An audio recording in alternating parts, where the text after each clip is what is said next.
Here we have a lovely painting by Clara Maria Pope, and it's called The Flowers of Shakespeare. Over here we have like the bust of Shakespeare, like a statue portrait of him.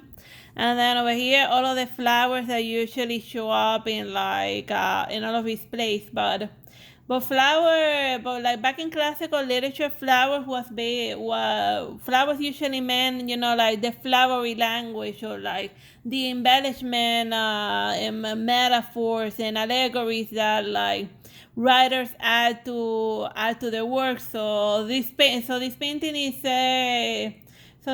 has like a double meaning, because it alludes to like the flowers that appear most in Shakespeare's work, while it also highlights the fact that Shakespeare certainly does love overly flowery ornamental language, and it's an interesting and a bit of an unusual type of fanart that they do for Shakespeare, because usually when they do anything related to Shakespeare, they hyper focus on like Ophelia, on Hamlet, all of his characters, and all of his human characters, but the painter Clara, she took a different approach to the usual Shakespearean fanart by focusing on all of the flowers that make appearances in all of his plays.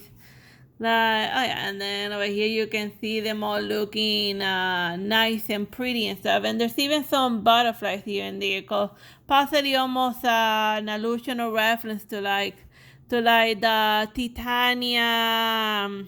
Like Titania, the fairy queen from Midsummer Night's Dream, and so it's just a very fancy ornamental one, with like the flowers being like the most defined imagery, while Shakespeare is just sort of here in a little corner, almost like an afterthought. Yeah. Almost as if saying like this guy is famous for like overly flowery words and whatnot. Well, I hope you find this Shakespeare fan art amusing from 1835. Bye bye and God bless.